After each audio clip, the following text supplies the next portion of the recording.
The morning sun peeked through the half-drawn blinds of Maya's apartment, casting golden stripes across her bed. She reached out to silence her alarm before it could ring for the third time. 5:30 again. The early shift at Angelo's diner waited for no one. Not even a woman who had fallen asleep at her kitchen table just 4 hours earlier. Bills spread out like a failed magic trick. Maya's fingers were stiff as she pushed herself up. She had spent too long at the old piano last night, trying to remember pieces she once played with ease. Now her hands were good for carrying plates and counting tips, each dollar bringing her one step closer to paying off her mom's medical bills. The shower's warm water helped loosen her tired muscles. As she got ready, Maya hummed a tune that had been stuck in her head for days, something classical that used to flow from her fingers when she still believed she might become a real pianist someday. 10 years since she had walked away from the conservatory scholarship, and still, the music never really left her. Her apartment was small but clean, with one treasure that took up too much space yet couldn't be given up. A second-hand upright piano, its wood scratched from multiple moves. It sat near the window, sheet music piled neatly on top, most pages yellowed with age. Maya ran her fingers across the keys without pressing down, a silent promise to return later, before grabbing her purse and heading out. The bus ride to Angelo's took 20 minutes. Maya used this time to mentally prepare for the day ahead. Friday meant the morning rush would be busy, but the tips would be better. The evening would bring the after-work crowd, hungry and impatient. She had learned long ago how to put on her waitress smile, the one that reached her eyes just enough to seem real without inviting unwanted conversation. Morning Sunshine called Deb, the cook who had been at Angelo's longer than anyone could remember. Her gray hair was tucked under a hairnet, hands already busy prepping the grill, ready for another exciting day of living the dream. Maya laughed as she tied her apron around her waist. Always. Did we get that shipment of coffee cups? We ran out yesterday. In the back. Tom's unloading them now, Deb replied, flipping pancakes with practiced precision. Hey, did you hear about the jukebox? Damn thing finally died. The ancient jukebox had been in the corner of Angelo's for decades, playing everything from Frank Sinatra to Whitney Houston on scratchy 45s. It had been skipping badly for months, sometimes jumping mid-song to something completely different. About time, Maya said, though she felt a pang of sadness. That jukebox had been a constant companion during slow afternoons. What's Mr. Angelo going to replace it with? Nothing yet. Says he's thinking about it, but you know how that goes. 3 years from now, we'll still be thinking about it. Deb laughed, the lines around her eyes deepening. The morning passed in its usual blur of coffee refills, scrambled egg orders, and the occasional difficult customer who couldn't be pleased no matter what Maya did. She moved between tables with practiced efficiency, her body on autopilot while her mind sometimes drifted to melodies. In the clatter of dishes, she heard percussion. In the sizzle of the grill, she caught the hiss of cymbals. The diner had its own symphony, one that most people never noticed. Around 10, during a brief lull, Maya took a moment to catch her breath near the now silent jukebox. She ran her fingers along its dusty top, remembering how it used to light up when someone dropped in a quarter. Miss it already? Asked Tom, the busboy and dishwasher, as he wiped down a nearby table. Kind of. It's too quiet in here now, Maya replied. Tom nodded toward the small corner where the jukebox had stood proudest. There's that old piano in the storage room. Been there forever. Mr. Angelo could put that out instead. Maya's heart skipped. A piano? What kind? Dunno, just an old upright. Been collecting dust since before I started. Mr. Angelo's father used to have live music here in the 60s, I think. The lunch rush began before Maya could ask more questions. Hours passed in a stream of orders, plates, and practiced small talk with regulars who came in like clockwork. By late afternoon, her feet ached, and she had wiped the same coffee stain from the counter so many times the rag was stained dark brown. The dinner shift brought in the Friday crowd, families tired from the work week, couples starting their weekend, and the usual loners who came more for human contact than food.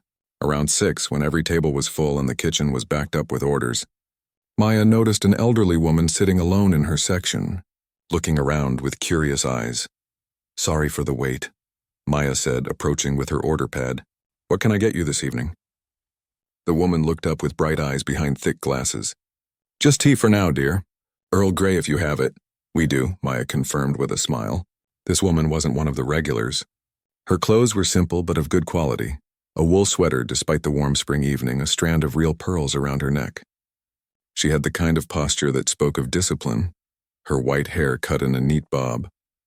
When Maya returned with the tea, the woman was looking around the diner with a frown. "Is there usually music playing? It seems awfully quiet." "Our jukebox broke down yesterday," Maya explained, pouring hot water into the cup. "End of an era, I guess. That's a shame." "A good meal should always have good music," the woman said, dunking her tea bag with precise movements. "Do you like music, dear?" The question was casual, but something in the woman's tone made Maya pause. "I do. Very much." Before the conversation could continue, a man at another table called for his check, and Maya was pulled back into the rhythm of the diner. For the next hour she moved between tables, refilled drinks and delivered food, occasionally glancing at the elderly woman who seemed in no hurry to leave, nursing her tea and watching the people around her. The Friday rush peaked around 7:30. When a large party came in celebrating a birthday, they were loud and demanding, sending Maya back and forth to the kitchen with special requests. One of the children spilled a milkshake, and two couples got into an argument about the bill. By the time Maya had sorted everything out, she was flustered and tired, her customer service smile wearing thin. As she passed by the elderly woman's table, now with a half-eaten slice of pie in front of her, Maya noticed the growing tension in the diner. Without the background music from the jukebox, every clatter of dishes and raised voice seemed louder, more intrusive. The birthday group was getting rowdier, and other customers were beginning to look annoyed. Without thinking, Maya began to hum as she cleared a nearby table. It was a quiet, soothing melody, Debussy's Clair de Lune, one of the first pieces she had mastered as a teenager. She didn't realize she was doing it until she caught the elderly woman watching her with newfound interest. The woman raised an eyebrow. "Debussy?" Maya felt her cheeks warm. "Sorry, just a habit." "No need to apologize for good taste," the woman replied with a smile. "You have a good ear. Do you play?" Before Maya could answer, Mr. Angelo emerged from the back office looking harried. "Maya, table 6 is still waiting for their check and 7 needs coffee." He glanced around at the noisy diner, wincing at a particularly loud burst of laughter from the birthday group. "God, it's chaos in here tonight. That damn jukebox picked a fine time to die." "I was just telling your waitress," the elderly woman spoke up. "A good meal needs good music." Mr. Angelo gave her a distracted nod. "Working on it, ma'am. Can't exactly get a replacement delivered on a Friday night." As he hurried away, Maya gave the woman an apologetic smile and moved to attend to her other tables. The noise level continued to rise, and Maya could feel a headache forming behind her eyes. 2 hours left in her shift, and the weekend crowd was just getting started. During a brief moment at the service station, Maya found herself humming again, a bit louder this time. She noticed a table of arguing customers growing quieter, one man actually pausing mid-sentence to listen. Encouraged, she continued as she worked, moving from Debussy to a simple Mozart piece her mother had loved.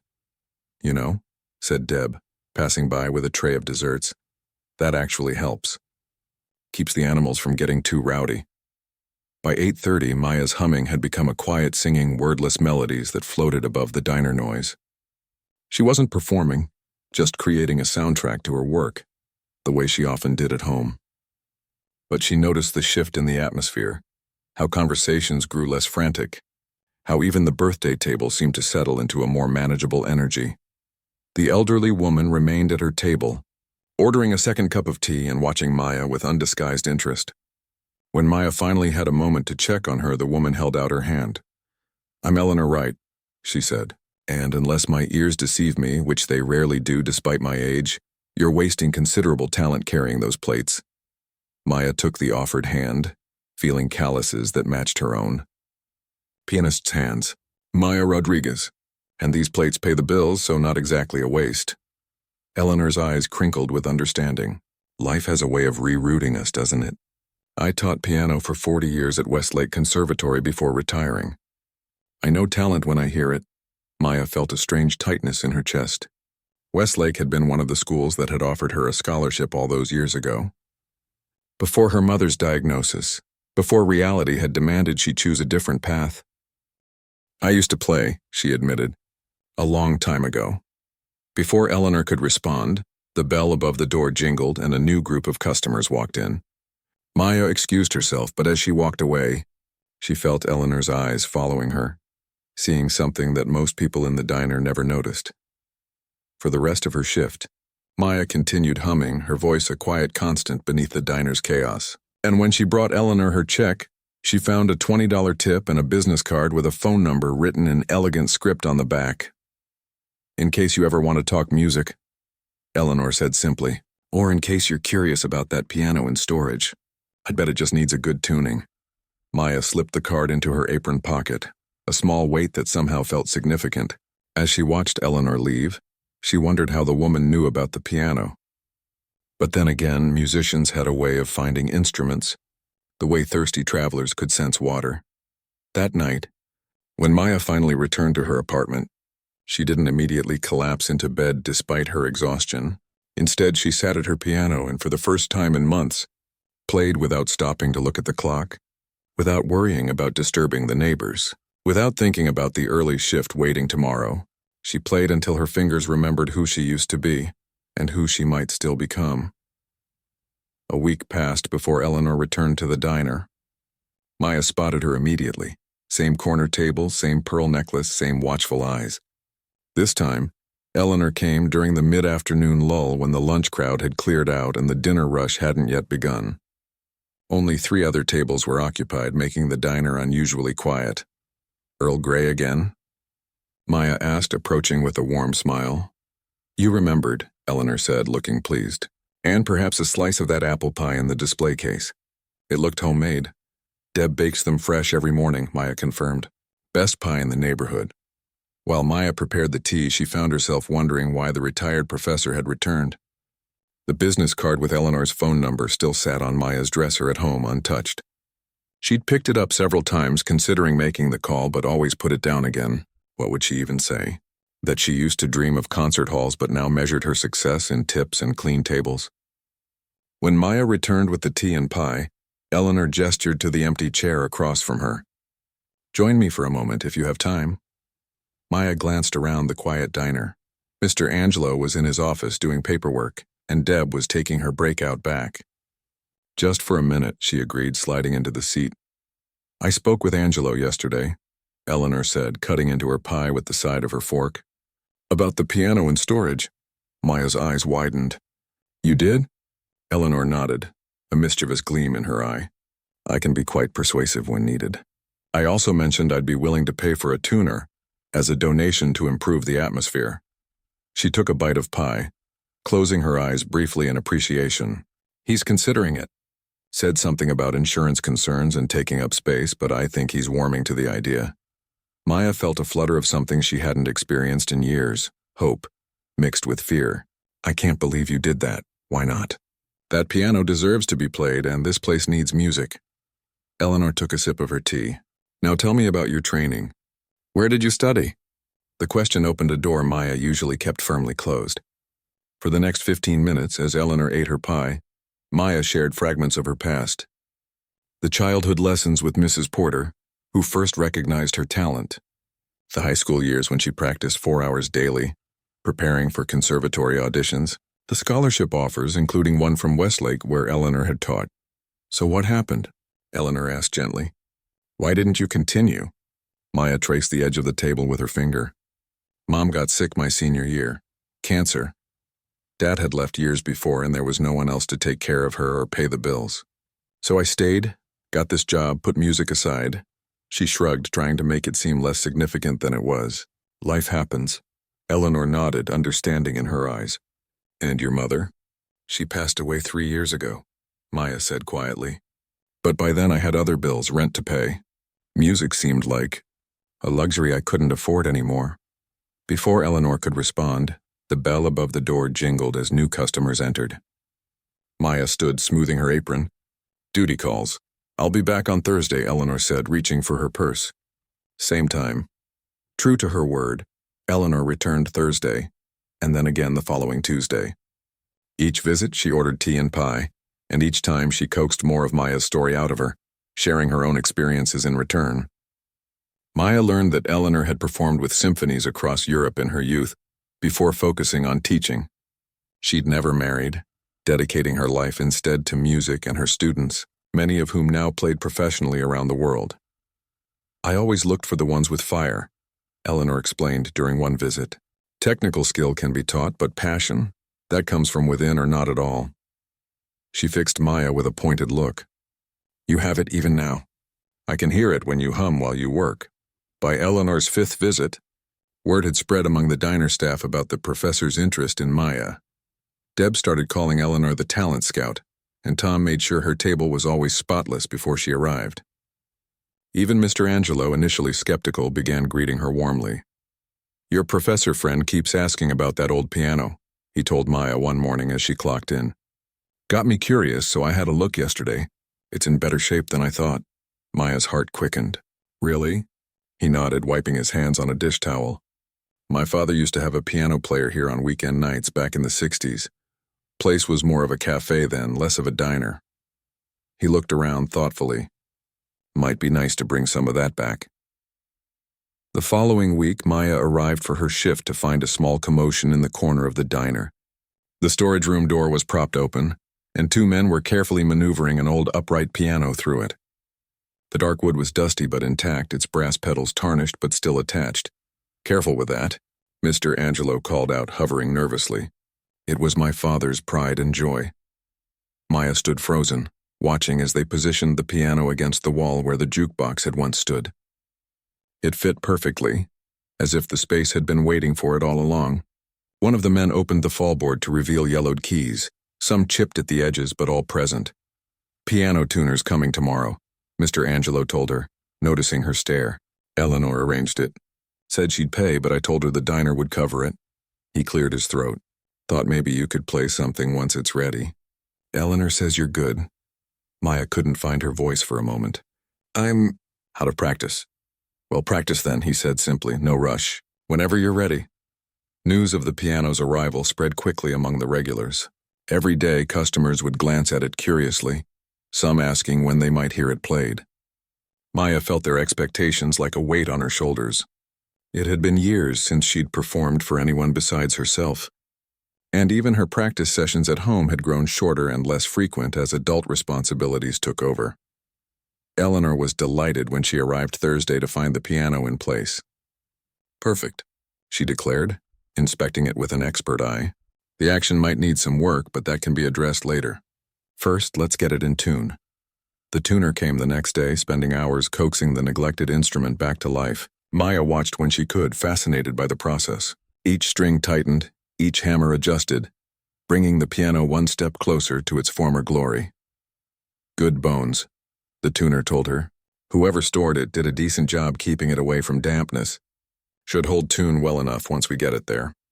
By the weekend, the piano was ready, but Maya wasn't. She circled it during quiet moments of her shifts, sometimes reaching out to touch the wood before pulling her hand back. The other staff watched with a mixture of curiosity and encouragement, but no one pushed her. When you're ready, Deb told her kindly. No pressure. But there was pressure. The pressure of what once was, of what might have been, of possibilities opening up after years of staying safely closed.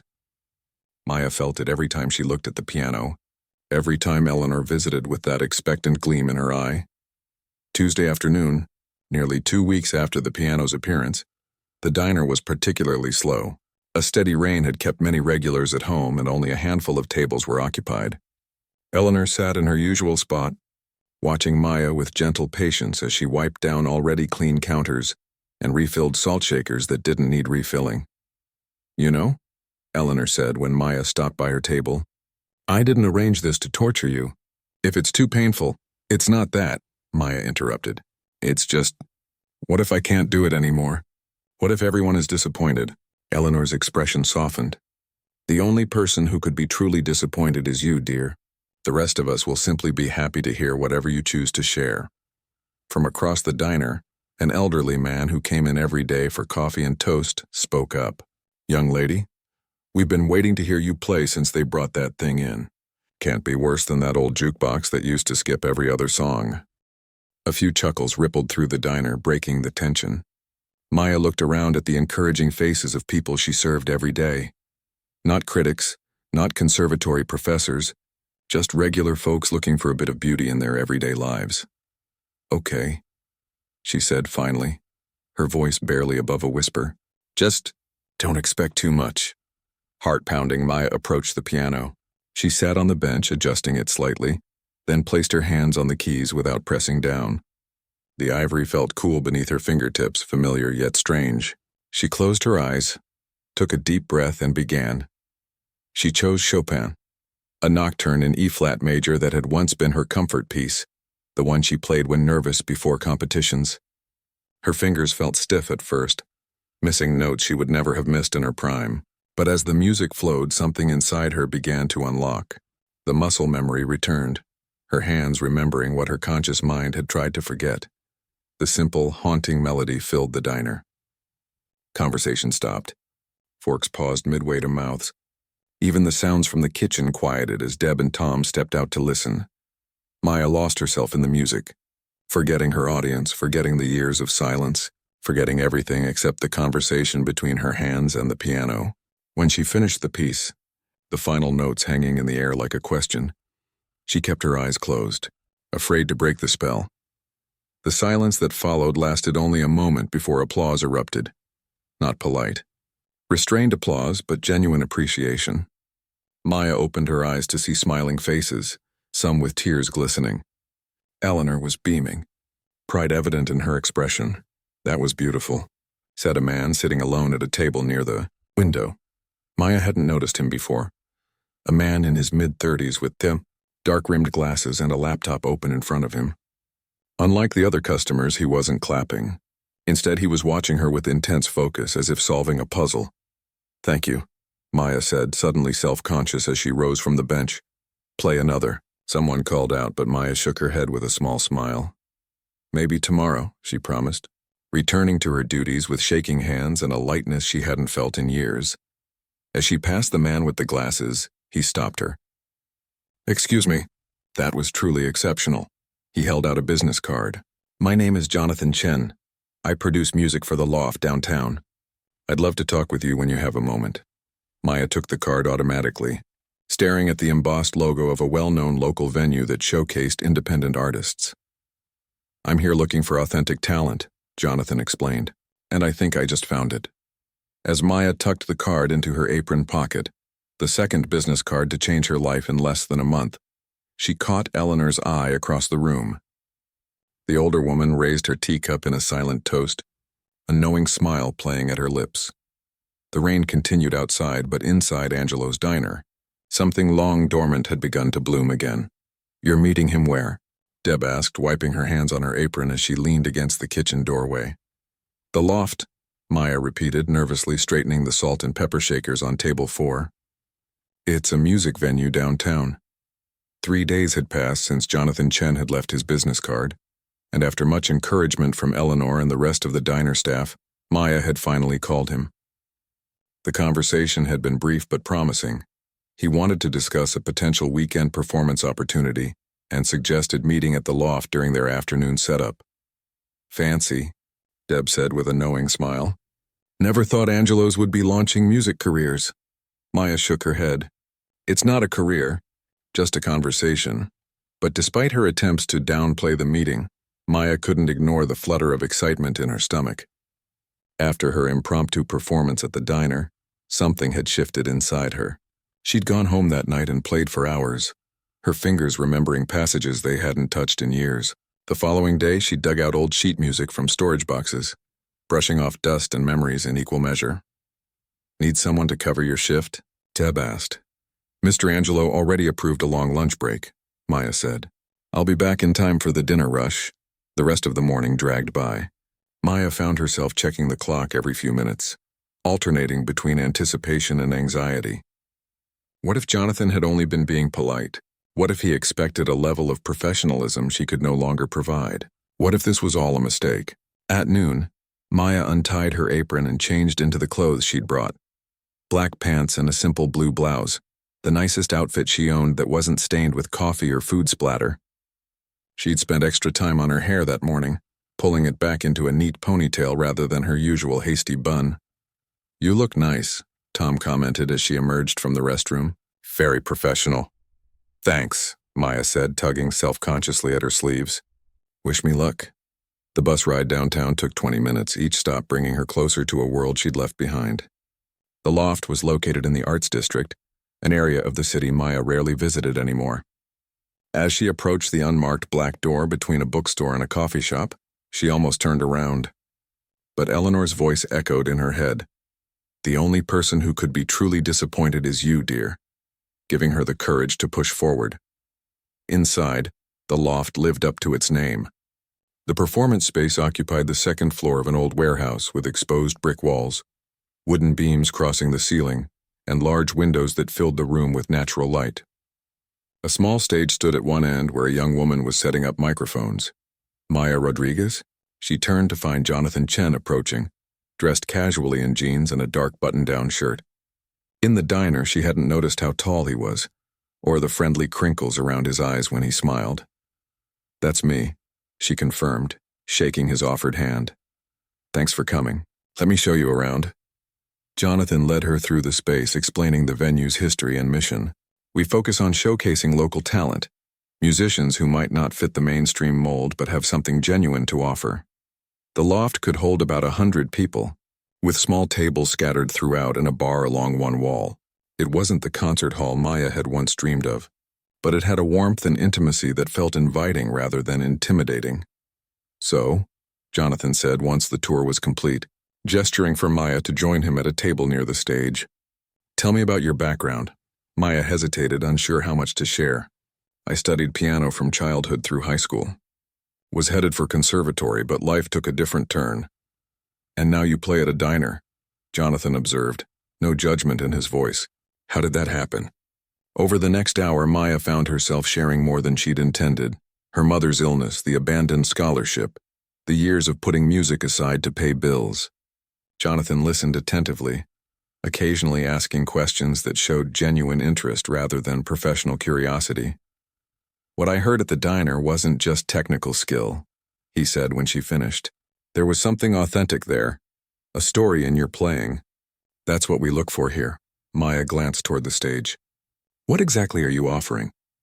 To start, a Friday evening slot. Just you and the piano, an hour set. Jonathan leaned forward. We pay our musicians fairly. Not fortune-making money, but respectable. And more importantly, you'd be playing for people who truly listen. The offer was both thrilling and terrifying. I'd need to practice, Maya said, a lot. It's been years since I performed a full set. Take 2 weeks, Jonathan suggested. We're looking to fill a regular weekend slot starting in October. That gives you time to prepare. He paused, studying her face. If you want this, that is. Did she want it? The question echoed in Maya's mind as she walked back to the bus stop afterward.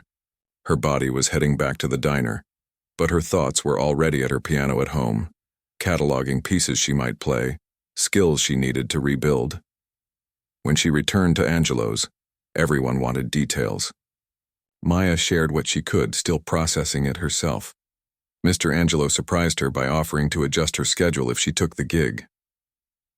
Friday nights are busy, he said, but we can work around it. Might be good advertising for the diner, having our own pianist performing downtown. The next 2 weeks passed in a blur of practice and preparation. Maya established a grueling routine, up at dawn to play before her shift, then more practice late into the night after work. Her fingers grew calloused again, her wrists sometimes aching from the sudden increase in playing time, but with each day her confidence grew, along with her repertoire. Eleanor became her unofficial coach, stopping by the diner more frequently to offer advice and encouragement. Sometimes she'd sit beside Maya at the diner's piano during slow afternoons, demonstrating techniques or suggesting interpretations.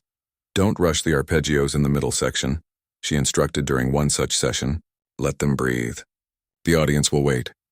3 days before her scheduled performance at the Loft, Maya invited Eleanor, Deb, and Tom to her apartment for a dress rehearsal. They squeezed into her tiny living room, perching on mismatched furniture as she played through her planned set, a mixture of classical pieces and a few modern compositions she'd always loved. When she finished, there was a moment of silence before Eleanor spoke. "You're ready," she said simply. Friday evening arrived with unexpected speed. Maya had arranged to take her entire shift off. using a rare vacation day. She spent the morning practicing, then allowed herself a few hours of rest before getting ready. The black dress she wore had been a splurge, purchased with tips she'd normally have saved. But standing before the mirror, seeing herself transformed from waitress to performer, she knew it had been worth it. "Look at you," Deb exclaimed when Maya stopped by the diner on her way downtown. "Our very own star." Mr. Angelo emerged from the kitchen to wish her luck, awkwardly patting her shoulder. "We're all coming later," he told her. "Closing early tonight. Special occasion." The knowledge that her diner family would be in the audience was both comforting and nerve-wracking as Maya arrived at the loft. Jonathan greeted her at the back entrance, showing her to a small room where performers could prepare. "House is nearly full," he told her. Word got around about a waitress with conservatory-level talent. Maya's stomach tightened. "No pressure, right?" Jonathan smiled. "Just play like you did at the diner. That's what people are coming to hear. The real thing, not some polished performance." As the minutes ticked down to her set time, Maya paced the small room, running through mental checks. She'd practiced enough. She knew the pieces by heart. Her hands were steady. Still, the familiar pre-performance anxiety rose within her. A feeling she hadn't experienced in so long she'd almost forgotten it. A knock at the door signaled it was time. Maya followed Jonathan through the dimly lit venue to the stage, where a beautiful grand piano waited. Unlike the worn upright at the diner or her secondhand piano at home, this instrument gleamed under the spotlight, pristine and professional. The audience applauded as Jonathan introduced her. Maya scanned the crowd, finding familiar faces. Eleanor in the front row, Deb and Tom at a table nearby, Mr. Angelo standing at the back, looking surprisingly emotional. But there were dozens of strangers, too. People who had come based only on word of mouth, expecting something special. As Maya took her seat at the piano, adjusting the bench with hands that trembled slightly, the room fell silent. The moment stretched, a breath held collectively, waiting for her to break it. She placed her fingers on the keys, closed her eyes, and began. The first piece was a Chopin nocturne, the same one she'd played that day at the diner when Jonathan first heard her. The familiarity steadied her, allowed her to sink into the music rather than fight against it. By the time she reached the final phrases, the initial nervousness had melted away, replaced by a focus she'd almost forgotten she could achieve. The applause that followed surprised her with its enthusiasm. Maya moved to her second piece with growing confidence, then the third. As she played, she felt something shifting in the room, a connection forming between herself and the listeners, a shared journey through the music. Her hour passed more quickly than she could have imagined. For the final piece, she chose a composition she'd written herself years ago, during her mother's illness. She hadn't planned to include it, had never performed it for anyone, but somehow it felt right to share it now. The perfect bridge between her past and this new present. The piece was simpler than the others, more raw in its emotions. Maya let herself feel everything as she played, the grief, the lost dreams, but also the unexpected joy of rediscovery. When the final notes faded, she kept her head bowed for a moment, collecting herself before looking up. The silence lasted only a heartbeat before the room erupted. People rose to their feet, applauding with genuine appreciation. Maya stood somewhat shakily, overwhelmed by the response. She caught Eleanor's eye, saw the older woman's proud smile and slight nod, an acknowledgement of something accomplished, something reclaimed. As Maya took her bow, she noticed Jonathan standing at the side of the stage, already beckoning to her. When she approached, he was beaming. "That last piece," he said. "What was it?" "It's not in the program." "Something I wrote," Maya admitted. "A long time ago. It was perfect," he said. And the audience thought so too. He gestured toward the crowd, still applauding. "How did it feel?" Maya considered the question, searching for the right words to describe the mix of terror and joy, the sense of returning to herself after a long absence. "Like coming home," she said finally. Jonathan nodded as if he'd expected this answer. "So," he said, "same time next Friday." Before Maya could respond, she was surrounded by well-wishers, diner regulars who'd come to support her, strangers moved by her playing, and in the center of it all, her makeshift family from Angelo's, their pride as palpable as the music that still seemed to hang in the air. In that moment, Standing between the world she'd known and the one she was stepping back into, Maya realized she didn't have to choose. Perhaps the path forward wasn't about returning to old dreams, but creating new ones that honored both parts of her life, the practical waitress who understood the value of hard work, and the musician who had never truly disappeared. Yes, she told Jonathan, her voice steady with newfound certainty. Same time next Friday. The weeks following Maya's first performance at the Loft passed in a whirlwind of change. Word spread quickly about the waitress with classical training, bringing curious new customers to the diner and filling her Friday night sets at the Loft. Maya established a rhythm, balancing her regular shifts at Angelo's with her rediscovered musical life. Mr. Angelo, seeing the potential for publicity, surprised everyone by launching Maya's Thursday Night Keys, a special evening where she performed while customers dined. The first Thursday, the diner was so packed that people stood outside peering through the windows. By the third week, Mr. Angelo had implemented a reservation system for Thursday evenings, something the diner had never needed in its 40-year history. "Never thought I'd see the day," Deb commented, surveying the line of people waiting outside. "Angelo's with a waiting list. Your mother would have been proud." Maya often thought about her mother during performances, wondering what she would make of this unexpected second chance. The memories no longer stung as they once had, softened by time and the knowledge that her mother's illness, which had derailed Maya's original path, had also shaped her in ways that made her playing unique. "You don't sound like a conservatory graduate," Jonathan told her one night after a particularly moving set at the Loft. "You sound like someone who's lived." There's a difference. October brought crisp evenings and larger crowds as Maya's reputation continued to grow. Jonathan approached her one night with an unusual opportunity. "The Harrison Hotel downtown is looking for someone to play their cocktail lounge on Saturday evenings," he explained. "High-end crowd, better pay than the Loft can offer." "I recommended you." Maya hesitated. "Saturday nights are our busiest at the diner." "I know," Jonathan said. "That's why I wanted to talk to you first. This could be a step up." "Maya, the hotel has connections to the symphony, visiting musicians, people who could open doors for you." The offer forced a conversation Maya had been avoiding. How far was she willing to let her musical revival go? Playing Thursdays at the diner and Fridays at the Loft had felt manageable, a gentle compromise between her two worlds. Adding Saturday performances at a high-end venue would tip the balance, requiring her to give up her most lucrative shift at Angelo's. "I need to think about it," she told Jonathan. "Talk to Mr. Angelo." "Of course," he nodded. "Just don't think too long. They're seeing other pianists this week." That night, Maya stayed late at the diner after closing, sitting at the piano in the dim light. The decision should have been simple. The Harrison Hotel was offering nearly triple what she made in tips on a good Saturday, for less physical work than waiting tables. Yet something held her back, a nagging doubt about leaving the place and people who had supported her through her hardest years. Mr. Angelo found her there, still playing softly as he finished the night's paperwork. "Sounded like a heavy conversation with your music friend earlier," he said, pulling up a chair. Maya's fingers stilled on the keys. "He offered me a Saturday night gig at the Harrison Hotel." Mr. Angelo whistled. "Fancy.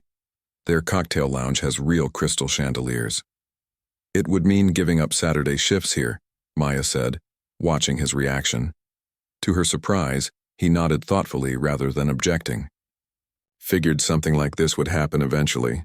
You're too good to stay hidden forever." "I haven't decided yet," Maya assured him. "This place gave me a job when I needed it most. I don't want to just walk away now that something better comes along." Mr. Angelo laughed, the sound echoing in the empty diner. "Kid, I've owned this place for 35 years. You know how many people I've seen come and go? Dozens. College students working summers, parents needing flexible hours while their kids are in school, people between careers." He shrugged. "That's how it goes. People move on." "Is that what you think I'm doing? Moving on?" The words felt uncomfortable, like trying on a coat that didn't quite fit. "I think you're finding your way back to something you lost," he said with unexpected insight. "And I think your professor friend would say that's a good thing." Eleanor had indeed been encouraging Maya to take on more performances, to rebuild the stamina and confidence needed for longer programs. At 78, Eleanor's health had begun to decline, making their lessons less frequent but somehow more urgent, as if she were trying to impart decades of wisdom in whatever time remained. After 2 days of consideration, Maya accepted the Harrison Hotel gig. Mr. Angelo rearranged the diner schedule, moving her to morning shifts on Saturdays and finding someone to cover the evening. Her weekly routine now involved 3 performances, each in a dramatically different venue: the homey diner on Thursdays, the artistic atmosphere of the loft on Fridays, and the elegant hotel lounge on Saturdays. Each space required something different from her. At Angelo's, she played with warmth and familiarity for people who knew her story. At the loft, she could be more experimental, trying new compositions and challenging pieces for an audience that appreciated musicality over technical perfection. At the Harrison, she learned to provide sophisticated background music that enhanced rather than dominated conversations, a skill that required its own kind of artistry. November arrived, bringing early snow flurries and a phone call that would test Maya's newly balanced life. Jonathan's voice on the line was bubbling with excitement. "You're not going to believe this," he began without preamble. "Remember Greg Patterson from the Contemporary Arts Foundation? He was at your performance last Friday." Maya vaguely recalled Jonathan pointing out a serious-looking man in the audience. "Maybe, the guy with the bow tie?" "That's him. He oversees their touring showcase program, and he wants to meet with us tomorrow." "Maya, they're putting together a 6-month tour of independent artists for next year, and he's considering you for one of the spots." The news hit Maya like a physical force. "A tour for 6 months?" "Across the eastern states, then a few weeks on the west coast," Jonathan confirmed. "All expenses paid plus a stipend that's, well, it's significant. More than you'd make in a year at the diner." Maya sat down, her legs suddenly unsteady. "I'd have to leave Angelo's." There was a pause on the line. "Well, yes, but Maya, this is the kind of opportunity musicians dream about. The foundation only sponsors artists they believe in completely. This could be the beginning of a real career." After agreeing to the meeting, Maya hung up and stared at her calendar, where her 3 weekly performances were neatly penciled in alongside her diner shifts. The delicate balance she'd created now seemed temporary, a bridge between her past and a future she hadn't fully envisioned. The meeting with Greg Patterson was both encouraging and overwhelming. The Contemporary Arts Foundation's touring showcase would feature 6 musicians from diverse backgrounds, each bringing something unique to classical and modern compositions. The tour would visit 28 cities, with performances in everything from prestigious concert halls to community centers in underserved areas. "We're particularly interested in your original compositions," Greg explained, reviewing the program notes from her recent performances. "Your piece about your mother's illness showed remarkable emotional depth, and Diner Symphony captures everyday sounds in a way that makes listeners hear their world differently." Maya felt a flush of pride, remembering how Eleanor had encouraged her to start composing again. Those pieces had begun as private expressions, never intended for public performance until Eleanor had insisted they were too good to keep hidden. "The tour begins in March," Greg continued. "We'd need you in New York for rehearsals by mid-February." "February. Just 3 months away," Maya nodded, trying to appear professional while her mind raced ahead to the implications: leaving her apartment, saying goodbye to the Diner family, putting her slowly rebuilding life in Sacramento on hold for half a year. "Can I have some time to think about it?" she asked. Greg looked surprised but nodded. "Of course. We'll need an answer by the end of the month, though. There are other artists we're considering if you decide it's not the right fit." Jonathan was practically bouncing with excitement as they left the meeting. "This is incredible, Maya. The Foundation's showcase launched at least 3 major careers last year alone." "I know it's a big deal," she acknowledged. "It's just a lot to process." That evening, Maya visited Eleanor's apartment, seeking the older woman's guidance. Eleanor had been having good days and bad recently, her energy fluctuating unpredictably. Today was a good day, her mind sharp as ever, though her body remained settled in the armchair by the window. "A touring showcase," Eleanor mused after hearing the details. "Prestigious, challenging, the kind of opportunity that doesn't come twice." She studied Maya's face. "Yet you seem uncertain." "I've just found my balance," Maya explained. "The diner, the loft, the hotel, they all feel manageable together." "This would mean leaving everything behind." Eleanor nodded slowly. "The timing is difficult. You're still rebuilding your technical skills, still finding your voice as a composer." She paused. But sometimes opportunities arrive when we're not fully ready. That's when courage matters most. Maya helped Eleanor prepare tea, their weekly ritual regardless of the elder woman's health. As they sipped from delicate cups that had belonged to Eleanor's mother, Maya voiced her deepest fear. What if I'm not good enough? These will be serious venues, professional critics. I haven't played at that level in a decade. Eleanor set down her cup with a firm clink. You have something most conservatory graduates lack: life experience that informs your playing. Technical precision can be polished with practice. Authentic emotion cannot be taught. The conversation left Maya feeling both encouraged and conflicted. As the days passed, she found herself mentally rehearsing what leaving would entail. She made lists of practical matters: subletting her apartment, storing her piano, saying goodbye to the diner regulars who had become like family. Meanwhile, her performances continued, each one feeling more significant now that they might be numbered. She played with new intensity at the diner, at the loft, at the Harrison Hotel, trying to store up memories of each space and audience. 2 weeks after the meeting with Greg, Eleanor fell ill. What began as a simple cold quickly developed into pneumonia, landing her in the hospital. Maya visited daily, sometimes bringing her small keyboard to play softly in the private room. The foundation called yesterday, Maya told Eleanor during one visit, holding the older woman's frail hand. They need my decision by Friday. Eleanor's eyes, slightly foggy from medication, focused on Maya's face. And what will you tell them? I don't know, Maya admitted. The tour is an amazing opportunity, but leaving now with you in the hospital. She trailed off, unable to complete the thought. Eleanor squeezed her hand with surprising strength. Don't use me as an excuse, dear. I'll be fine, but Maya wasn't convinced. The doctors had been cautiously optimistic, but warned that at Eleanor's age, recovery would be slow. The tour would take Maya away for 6 crucial months, possibly the last months of her mentor's life. The weight of the decision hung heavy as Maya prepared for a special performance at the loft. Jonathan had arranged for several music industry executives to attend, hoping to generate more opportunities regardless of the foundation tour. Maya had spent weeks preparing an ambitious program that showcased both classical pieces and her original compositions. The night of the performance, the venue was packed.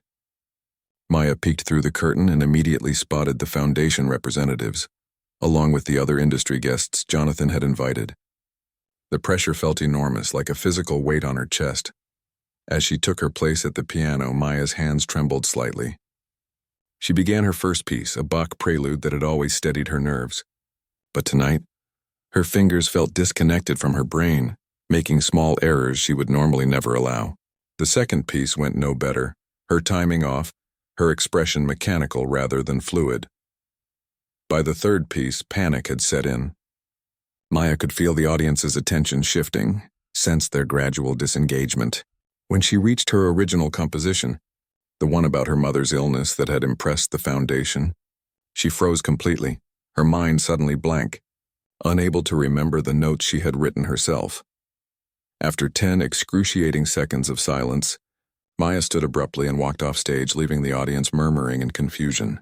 Behind the curtain, she pressed her hands to her face, mortified and shaking. Jonathan found her there moments later, concern evident in his expression. What happened out there? He asked gently. Maya shook her head, unable to find words for the storm of emotions. Fear of leaving the security she'd built, anxiety about not being good enough, worry for Eleanor, guilt about the Diner family, uncertainty about her true path forward. I can't do this, she whispered finally. I'm not ready. The aftermath of her failed performance cascaded through Maya's carefully balanced life. The foundation representatives were polite but clear. They needed an artist who was emotionally prepared for the rigors of touring. The Harrison Hotel manager expressed concerns about her reliability. Even her Thursday night performances at the diner felt strained, her confidence shattered. Only the diner staff stood firmly behind her. Deb made her favorite comfort foods without being asked. Tom left encouraging notes with silly drawings in her locker. Mr. Angelo gruffly told customers to give her space when they asked too many questions about the incident, as it came to be known. As November turned to December, Maya retreated into herself, playing only at home, visiting Eleanor in the hospital, and working her regular shifts at the diner. The path that had seemed so promising now felt closed, her brief musical revival ending as abruptly as it had begun. "You're giving up," Eleanor observed during one hospital visit, her voice stronger as her health slowly improved. "That's not like you." Maya stared out the window at the winter sky. "I humiliated myself in front of everyone who matters in the music world. I proved I can't handle pressure." "Nonsense," Eleanor said sharply. "You had a bad night. Every musician has them." "This was different," Maya insisted. "I froze because I was afraid.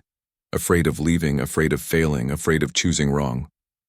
She looked at her former teacher with tear-filled eyes. "How do I know which path is right?" Eleanor was quiet for a long moment, her weathered face thoughtful. When she spoke, her voice was gentle but firm. "Perhaps the problem is thinking you must choose at all." The call came on a Tuesday morning, just as Maya was getting ready for her shift at the diner.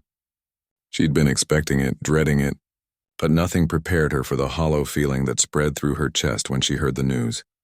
"She went peacefully in her sleep," said the nurse from Lakeside Care Center. "She had your last recording playing, the one with your original compositions." Maya thanked the woman, her voice steady even as tears blurred her vision. She'd visited Eleanor yesterday, had held her frail hand and played snippets of music on the small keyboard she'd brought to the care facility. Eleanor had been tired but lucid, offering gentle critiques even then. "More heart in the middle section," she'd whispered. "Always more heart." Now Eleanor was gone, taking with her decades of musical wisdom and the unconditional belief in Maya that had changed everything. The past 8 months since their first meeting at Angelo's diner seemed both incredibly long and impossibly brief. Maya called Mr. Angelo to let him know she wouldn't be in for her shift. His gruff sympathy, "Take all the time you need, kid," nearly broke her composure. She promised to be back tomorrow, knowing that keeping busy would be better than sitting alone with her grief. After hanging up, Maya moved to her piano as if drawn by an invisible thread. The instrument had been upgraded recently, a proper upright from this century rather than the second-hand one she'd kept for years. It had been a splurge, justified by her growing income from weekend performances at the loft and the occasional private event that Jonathan had arranged. Her fingers found the keys without conscious thought, playing a haunting melody that Eleanor had particularly loved. The music filled her small apartment, a fitting tribute to the woman who had helped her rediscover her voice. The memorial service was held 3 days later at Westlake Conservatory, where Eleanor had taught for 4 decades. Maya sat in the back of the auditorium, surrounded by strangers who had known different sides of her mentor, former students, colleagues, neighbors. One by one, they shared stories of Eleanor's brilliance, her demanding standards, her unexpected humor. When the formal speeches ended, the director of the conservatory invited anyone who wished to honor Eleanor through music to come forward. Several former students performed brief pieces, their technical skill evident, but their playing somewhat reserved in its emotion. Maya hadn't planned to play. She'd come to listen, to absorb other people's memories of Eleanor, but as the performances continued, she felt Eleanor's voice in her head. Music isn't about being perfect. It's about being honest. Almost without realizing she'd made the decision, Maya found herself walking to the grand piano on stage. The spotlight felt hot, the audience a blur of faces. She sat, adjusted the bench, and took a deep breath. "I'm Maya Rodriguez," she said into the microphone. "Eleanor found me playing at a diner and changed my life." A small ripple of surprised murmurs passed through the audience. This piece is for her. Maya played the composition she'd been working on for weeks, the one Eleanor had helped shape during their final lessons together. It was a piece about loss and finding, about interrupted journeys and unexpected returns. As she played, Maya felt tears on her cheeks, but her hands remained steady, channeling her grief into the music rather than allowing it to stop her. When she finished, the silence in the hall was complete, a moment of collective breath-holding before the applause began. Maya stood, bowed quickly, and returned to her seat, emotionally drained but somehow lighter. After the service, as people mingled over coffee and shared memories, a tall woman with salt and pepper hair approached Maya. "That was extraordinary," she said. "I'm Lisa Woodward, Eleanor's attorney." She handed Maya a business card. "She left something for you. Could you come by my office tomorrow?" Maya stared at the card. "Left something? For me?" Lisa nodded. She was very specific about it. Tomorrow at 10? The law office was intimidatingly formal, all polished wood and leather-bound books. Maya felt out of place in her simple black dress, the nicest thing she owned. Lisa led her to a conference room where a large envelope and a smaller package waited on the table. Eleanor updated her will 6 months ago, Lisa explained. She was quite clear about certain bequests. She gestured to the items. These are yours. With trembling hands, Maya opened the envelope first. Inside was a letter in Eleanor's elegant handwriting, along with legal documents. She left you her piano, Lisa said quietly, a 1920s Steinway upright that's been in her family for generations. It's currently in storage, but we can arrange delivery whenever you're ready. Maya looked up, stunned. Her piano? I can't possibly— She was very insistent, Lisa interrupted gently. There's also a small trust fund to cover your continued education, should you choose to pursue it. Nothing extravagant, but enough to make it possible. Maya unfolded the letter, Eleanor's familiar script swimming before her eyes. My dear Maya, if you're reading this, I've finally run out of critiques to offer. Don't be sad. I've lived exactly the life I wanted, filled with music and dedicated students. You were my final student and in many ways my favorite. The piano is yours. It needs someone who understands that music isn't just about technical perfection, but about living fully in each note. The trust fund is similarly yours to use or ignore. I have no expectations, only hopes that you'll continue to make space for music in your life, whatever form that takes. I've watched you these past months, struggling to reconcile the two parts of your identity, the practical waitress who understands the value of hard work, and the artist who needs to create. Most people would see these as contradictory paths. I see them as complementary strengths. True artistry doesn't come from choosing between worlds, but from bringing them together. Your experiences serving others, listening to their stories, observing life in all its messy glory. These things enrich your music in ways no conservatory training ever could. Just don't choose, integrate, find your authentic voice in the beautiful middle ground. With much love and faith in your journey, Eleanor. Maya read the letter twice, then carefully folded it and placed it back in the envelope. Thank you, she said to Lisa, for everything. The small package turned out to contain a vintage metronome that had belonged to Eleanor's own teacher, a tangible link in the chain of musical heritage that now included Maya. Outside the law office, Maya stood on the sidewalk, uncertain what to do next. The weight of Eleanor's gift, not just the piano or the money, but the permission to forge her own path, felt both liberating and overwhelming. She took out her phone and called Jonathan. I need your advice, she said when he answered, and maybe your help with an idea.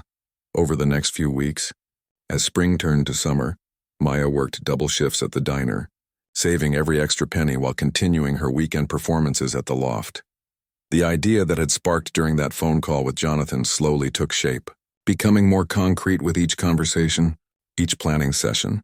Eleanor's piano was delivered to Maya's apartment, necessitating a complete rearrangement of her living space to accommodate 2 instruments.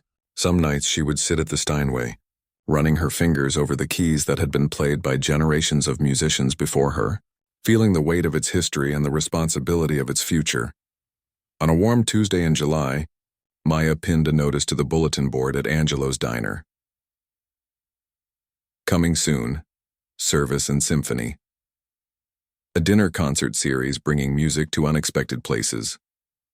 First stop, Angelo's Diner, August 12th, featuring Maya Rodriguez, piano. Mr. Angelo read it with his reading glasses perched on the end of his nose. What's all this about? Maya explained her vision. A traveling dinner concert series that would bring classical and original music to diners, small restaurants, and cafes across the state. Not prestigious concert halls or exclusive venues, but everyday places where hardworking people gathered. Places like Angelo's, where the magic of live music could transform an ordinary meal into something memorable. Jonathan's helping with the booking and promotion, she explained. I'll still keep my regular shifts here, but maybe cut back to part-time as the series grows. And I'd like Angelo's to be our home base, where we always return between tours. Mr. Angelo looked skeptical. Fancy music in a diner? Will people even want that?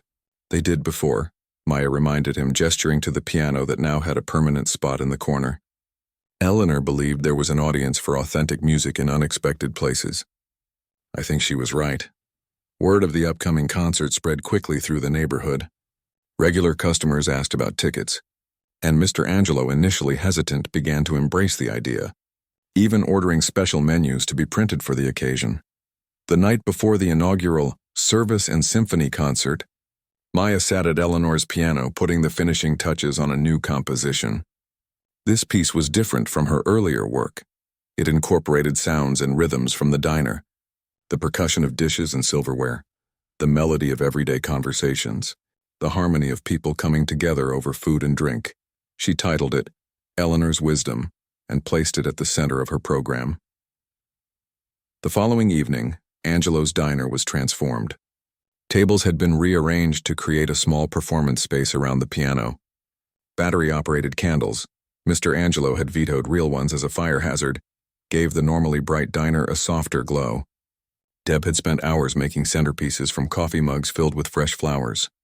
By 6 o'clock, every seat was filled. Regular customers sat alongside music lovers who'd seen Maya perform at the Loft, curious neighbors next to critics from the local paper. Jonathan had worked his media connections, resulting in a photographer from the city magazine and a blogger known for spotlighting innovative arts initiatives. As Maya emerged from the kitchen in a simple black dress, the same one she'd worn to Eleanor's memorial, now paired with her waitress apron as a deliberate statement, the diner fell silent. She took her place at the piano, looking out at the familiar space now filled with expectant faces.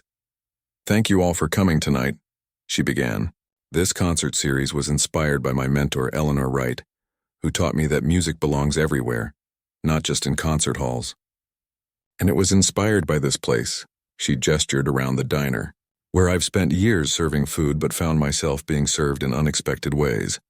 Through your kindness, your stories, and your community." Maya paused, her eyes finding Deb, Tom, and Mr. Angelo standing proudly at the back of the diner. Tonight's program moves between classical pieces and original compositions. The centerpiece is called Eleanor's Wisdom, and it's about finding harmony between different parts of our lives rather than feeling forced to choose just one. As she turned to the piano, Maya caught sight of Jonathan giving her a thumbs up from his table near the window. His belief in her vision had been unwavering, his practical help invaluable. But the courage to pursue this path had come from within, from the waitress who understood perseverance and the musician who needed to create. Maya placed her hands on the keys, took a deep breath, and began to play. The music filled the diner, transforming the ordinary space into something magical, just as Eleanor had once transformed a simple cup of tea and a slice of pie into the beginning of a new journey. And as Maya lost herself in the performance, she realized she had found her authentic voice, not by choosing between serving plates or playing keys, but by embracing the beautiful harmony of both.